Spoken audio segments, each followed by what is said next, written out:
How are you guys? So good to see you. Me too. How's everything? We're good. We just came back from Long Island. How's the in-laws? They're good. They're good. It was nice to be out there because at least like there's space between people. Yes. No, it's, I mean, I've talked with a lot of neighbors and friends about, it's so hard because I love it here in general, but like, I need some room. I just need some room. Yeah. It's nice having yard space. It is really nice. Just a yard, balcony, or like, you know, we tend to walk up like 11th or 12th streets to like the bridge and back because that's not as crowded, but they're not necessarily pretty to look at. So yeah. So yeah, it's nice to get out. It is. And like, so we've always had this like age-old debate between us, like, would we raise our kids in the city or the suburbs, right? And I was like always staunchly like, I love the city. You can't get me out of the city. And now I'm like, things maybe not anymore, right? Just because. No, I mean, this is everyone I've talked to, myself included, who's on the fence now, were staunchly city and staunchly Queens, and same. And I don't want to leave, but I need, you know, if this is going to be an ongoing thing for at least the next 2 years, and in the foreseeable future, what do you do, right? You know, I don't know. I have no good answers, but I am thinking about it too, is all I can say. Yeah, because, you know, it could happen again in our lifetimes. Oh, I'm almost counting on it, quite frankly. Yeah. Right, it's probably better to just expect it. Yeah, like, yeah. No, otherwise, like, you cannot maintain any level of sanity, assuming it won't come back. Yeah. I don't think that's a good idea, but that's my take. So, about you guys have been just amazing. Like, I loved you anyway, and now like. And now it's just blown, my love is blown out of proportion in accordance with your awesomeness. That's the nicest thing like we've heard. I mean, honestly, like, I'm not gonna lie, part of it was to like help us maintain sanity. Yes, right? I understand. Yeah, so like we didn't get to live together before we got married. So like that was also really exciting, like, because we had so many projects that we wanted to do, but because we weren't living together and I moved really far away when we bought the house with my family, that like we just had less and less time together. So we were just like waiting on this time to be together to do all these things. We always talk about projects that we wanted to do together and like things we wanted to print and like assemble, and there was never any time. There was never. And like obviously then the wedding, when we were planning the wedding, like forget having time, like that's all I did was like plan wedding, do DIY stuff for the wedding, and then I only thought about the wedding. And so like everything went out the window in like a week. Like, yes, yeah, for everybody. Everything for everybody. Was amazing how quickly I think so many people were like on the precipice of, because you know the spring kind of launches you into a very hectic time. Very hectic. And then all of a sudden it just dropped away, like the literally the stage caved in, if you will. Yeah. And like for us, like, you know, I'm turning 30, he's turning 30, and like this was gonna be our year. Like 2020 was the year of Chris and Samiha. We were gonna get married. We had a trip to Spain planned. We had a trip to Tuscany planned. We just had all these things, like our bachelor parties or all this stuff. Like we had a full calendar, and I was like, oh, I'm so excited. This is going to be the most adventurous year of my life. And I can't wait. But so like coming down from that, because he was in Morocco when the travel ban was instated. Oh, wow. And my initial thought was like, okay, he's for some reason I thought he was flying out of Morocco back home. And I just like didn't realize that he'd have a connecting flight in Europe.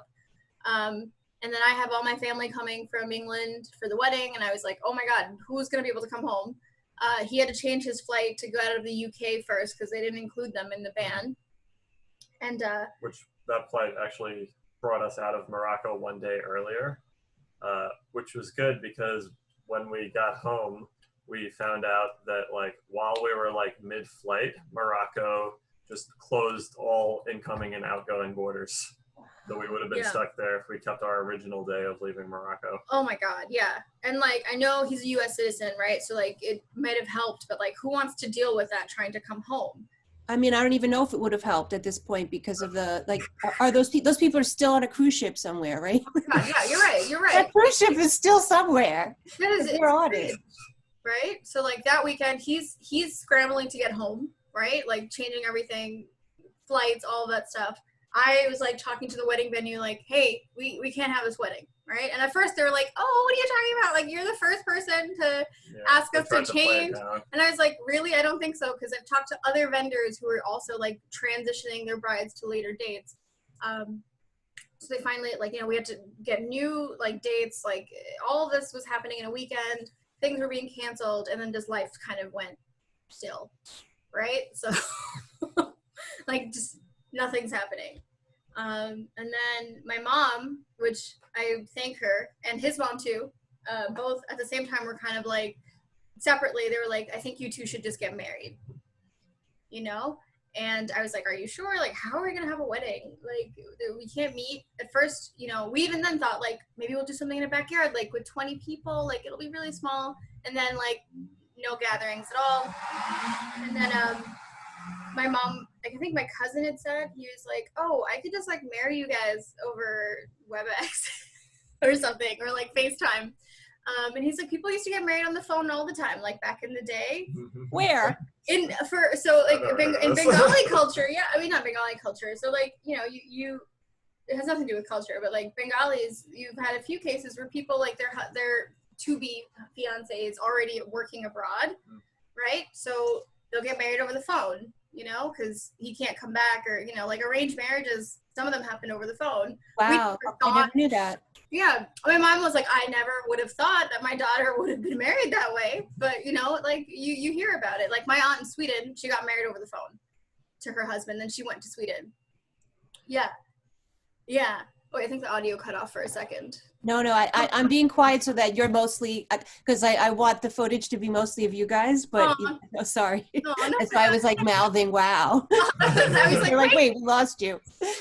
But no, that's fascinating. I had no idea that was a thing, you know? And I always, like, I knew about it, but I was like, that, you know, I just never came to my head. So my cousin was like, hey, it's been done, you know, you want to do it? And I was like really hesitant, and we were trying to find an officiant who at least maybe they would do a house call. And rightfully so, nobody was doing house calls, and they were trying to, like, you know, protect themselves. They were like totally understanding of it. And then like, we just kind of thought, okay, you know what, let's just do it. It might not be the wedding that I painstakingly put together over like over the course of months, right?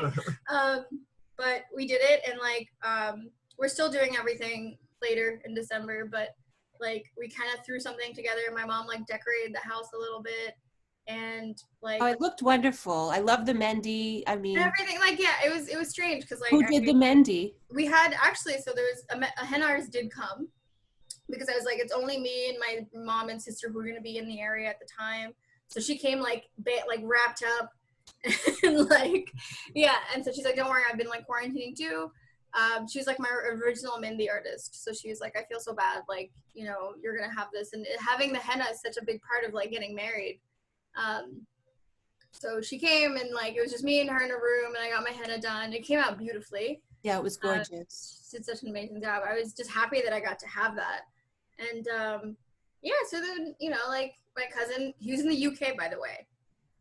So that was also your like, officiant. The guy who was officiant, yeah, because the plan was he was gonna come to New York, and I even had him get registered with like the New York City Marriage Bureau. Like he uploaded like documentation that he's a clergyman, he's like an imam, you know. So what was the original date of the wedding? April 19th. Oh wow. Yeah, right. It was like 2 weeks ago. So yeah, right. So he was like, you know, he's like, I'm technically registered, but you know, like he wasn't there to sign, so it's fine. We're not like legally married, we're like religiously married, which to my mom is all she needed. Like, so it happened. It was like it was kind of beautiful. Like we were crying. No, I mean, it was in such, you were one of the first people, because then after you did that, I'd heard about other people doing online weddings, but you really did it early on. And it was so nice to see, because things were so dire and dreary. Yeah. and to see a good, happy thing of, you know, love and beauty, like genuine love and beauty happening was really lovely. It was very inspiring. I think it changed. I think that sparked a lot of what we're doing now too, because like I thought I'd be sad, because you know, like you just think like a girl, like say like a girl dreams about her wedding and whatnot, and like I thought I'd be really sad, and then I was like looking at pictures the next day, and I was like, that's still the happiest day of my life. Absolutely. Like, doesn't matter how it happened, right? And it was. I mean, it just sheds a light on the BS of the whole wedding industry. Yeah, right? It does, right? I mean, I'm still gonna come December. I'm still gonna want everything. But, we did it too. We did it right? too. But like, and he says like that was his dream wedding. I mean, honestly, I can't tell you. I've been a bridesmaid, I think, countless times, like at least 12. And in my 20s, I was like, please God, like, because I was already doing web development. I was like, there has to be like a way to do weddings online. Like, I'm so sick of spending my entire salary to fly over here and stay for 3 days. Yeah. And buy this dress and then still have to get them a gift. And for everyone. It is. Oh like, God, it is, for sure. Yeah. But like looking at pictures, I was like, at least like we had the wedding and like we have a home to go to. We have this apartment. Like life is good for us. All of our family members and everyone from the UK, like everyone called in. All his family members were able to call in. We had some of our like really close friends there, and like the people that really, really mattered to us that like we were so sad that we couldn't see, like were there. Yeah. And so like I feel like for us it just like clicked. Like we're really lucky, you know. What did we lose? Like a party, you know. Like I mean I'm sad a little bit, but it is ultimately a party, you know. And like absolutely, that's all it is. I mean. It, aside from the, you know, the bond is there regardless of whether the party happens or not. Yeah, like that's what you realize. It doesn't matter what we were doing, how we looked. It's just the fact that like in that moment I looked over and I was like marrying my now husband. Like that's all that matters. Like I don't care what could have happened around us at that time. Actually, my brother ordered pizza, right, for my sister, but the pizza came like during the middle of the ceremony. Like because I guess the timing didn't work out. He wanted to have it so like once the ceremony was done my sister had something to eat. She doesn't eat like Bengali food, but like I just remember like in the middle of the wedding he gets like a call and he's like and I know I'm like, oh, that's the pizza man, this is a pizza delivery guy. But like I didn't care, like anything could have happened. So like we realized that we're just so lucky, like, and both of us still have our jobs, like we're working, we get to like spend a month together. Who gets to do that a month after they get married? You know, or 2 months at this point, right? We're just gonna get to spend all this time together. When if like, you know, in normal circumstances, we would have gone on a quick honeymoon and then gone back to normal and then spent all of our time at work and just had a few hours together every night. So it was like, we kind of like, we're good. Like there's nothing wrong happening here. Like everything's okay. And we're much better off than so many people. So like, but you know, I think you've taken that idea and ran with it with what you're doing with the masks, right? You've in my mind, you've said, all right, we're good. Now what can we do? Right? Yeah, that was part of it. I was like, we need to do something because like, I almost felt guilty. I'm not going to lie for being. No, same. Yeah. I mean, I think all of Queens that, you know, has survivor's guilt at this point. Yeah. Like you can't not. You hear the sirens constantly. We've all seen the refrigerated trucks, you know what I mean? So how can you not? Yeah, it's 100%. Like you feel survivor's guilt and you're like, I'm hearing people being laid off. I'm hearing of people losing like loved ones and, you know, like we haven't had something happen like that to us yet, you know, and we're hoping, right? Like every day, you know? So we were like, okay, we got one machine and like we saw online that people were printing the shields and we were like, well, we have one. And then we like did a little spreadsheet to see like how much we can make in a day. And it was like a small number. So we were like, maybe we get another one. Right. Yeah. And his dad and mom are awesome. And they were like, okay, we'll like invest in you. We'll get you guys, you know, we'll help you get another printer and, like see what you could do with it, because we'd always planned on like selling things and building things and doing all this DIY stuff. It was always in the back of our mind, And like we started Chris and Sam Build when? Like shortly after we started dating. Like really like 2 or 3 years ago, but we never like did anything with it because just, you know, life, you know?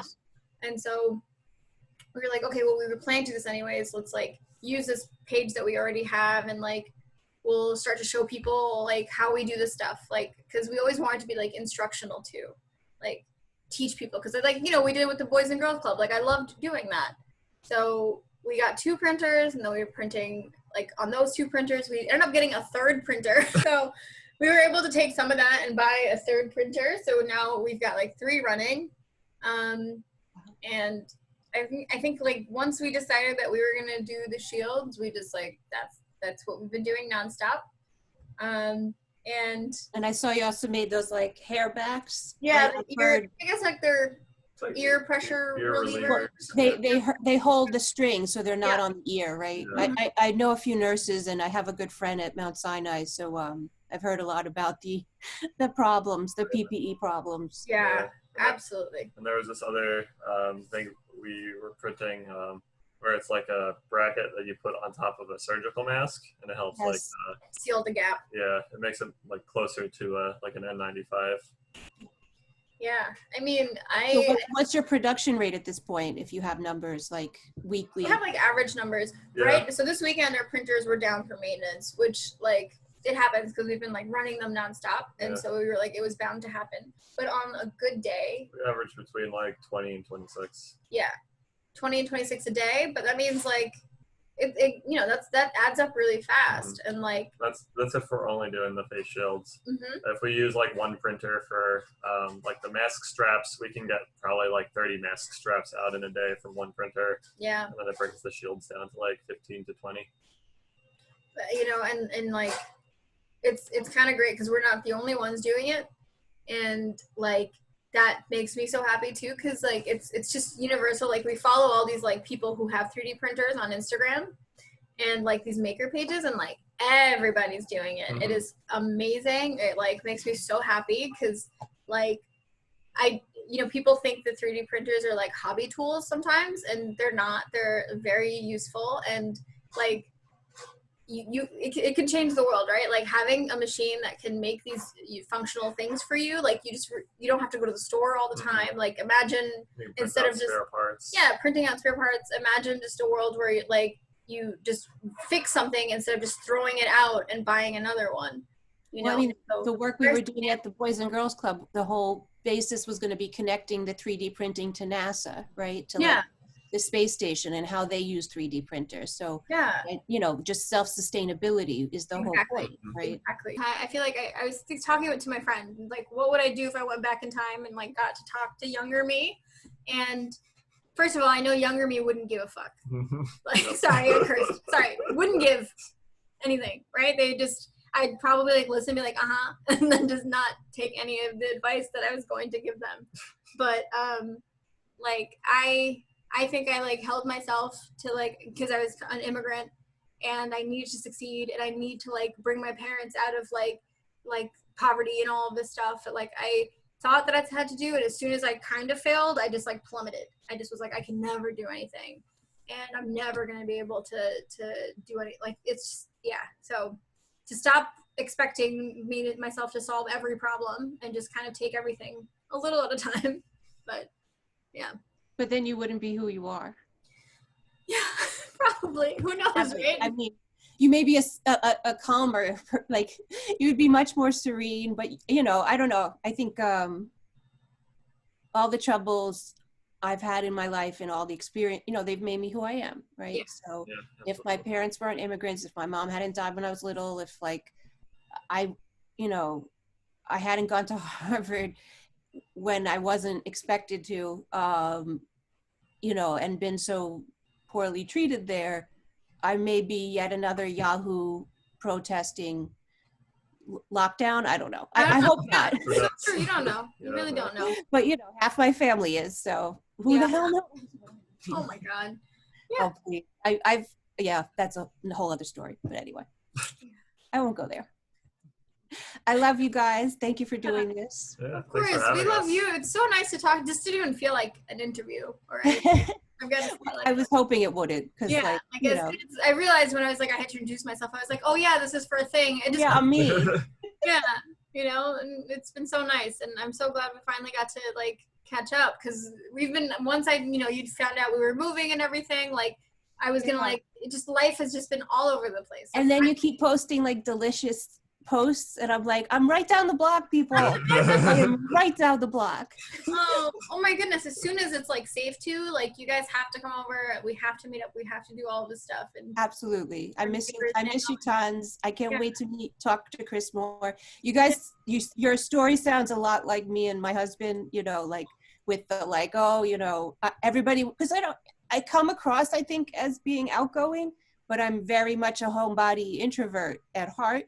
And then and people were like, what are you doing? Like, and I was like, no, that's who I am. He's who I am inside, right? Oh, that's probably, yes, yeah, 100%. So like so he's helped me be more of who I was hiding that I was. And then, you know, but again, we're definitely weight and counterweight. We are very much opposites, but at the core very similar. So yeah, absolutely. I see that with you guys. Yeah, that's the only way you guys can see each other's like perspective, right? Like you need to have some sort of thing to. And I've found, like, you know, in the early days where I was like, oh, that's too, you know, pessimistic, or, you know, I don't want to think like that. Now I'm like, no, that's how it is. Like I should have been more like that, you know. Like, actually, I say it to him all the time, like, because I'll be like, why are you thinking that way? And I'm like, wait, maybe it's not a bad idea. Yeah, like, maybe he's right. Oh, I don't want to say it too much. But he's right. Yeah, I've definitely come around on his side, and he's come around on some of mine, you know, like when I first met him, he was like, oh, appearances don't matter. It's about your knowledge. It's about your intelligence. And I was like, yeah, you good luck with that.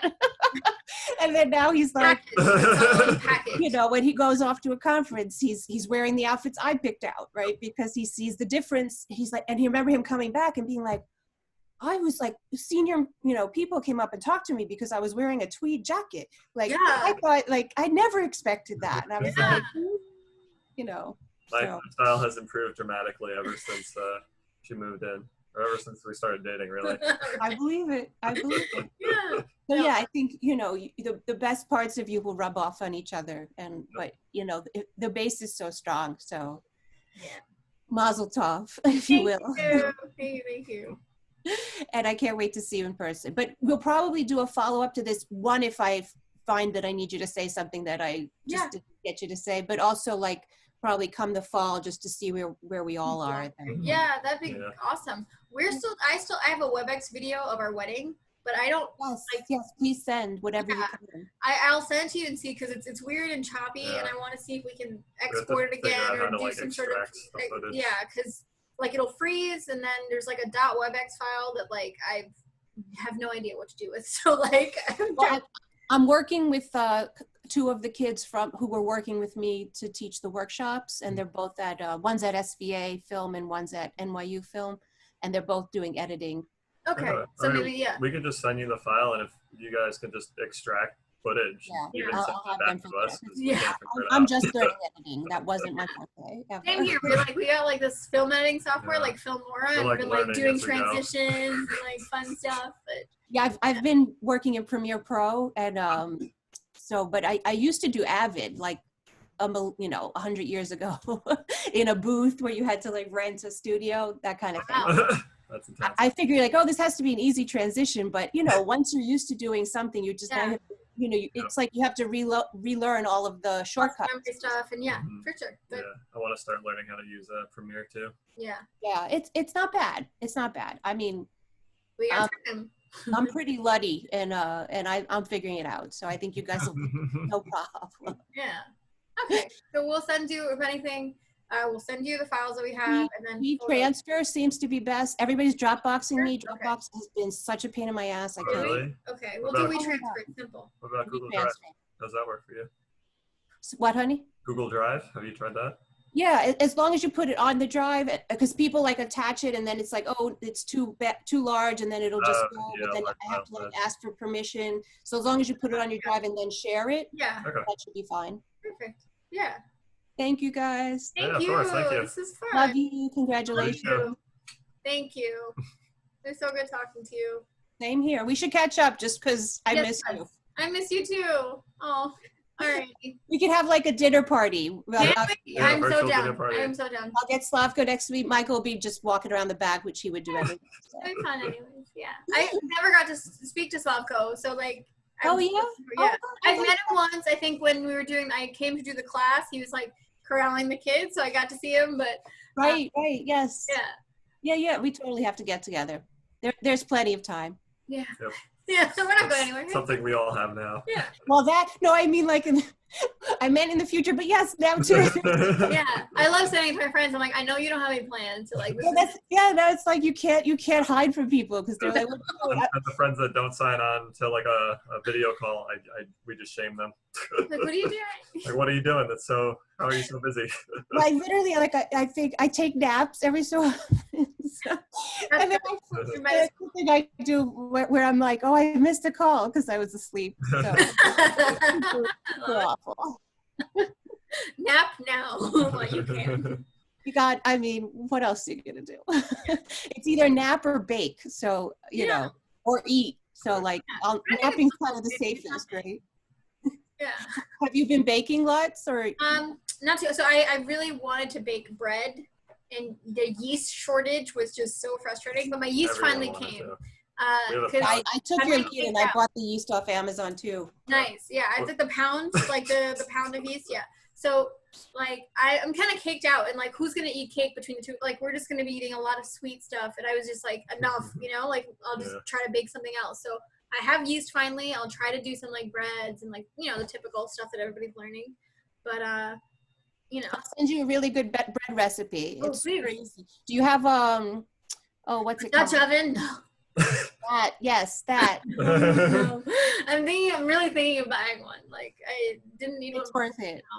Even just for the bread, it's super worth it. I heard, like no one's regretted it. So I'm just like, okay. Oh yeah, his dad just got us a tagine. It's a tagine, yeah. Yes, I used to have so many things. I used to have a tagine. I think when we got married, we got all those like things like the mixers. Oh yeah. And I gave them all away because I was like, I'm so sick of moving them from place to place and never using them. And now I miss them all. And now you don't know what you have until you lose it. It's always the way. Yeah. All right, guys. Well, let's keep in touch. Yes, absolutely. Love you. Love you. Bye. Thank you.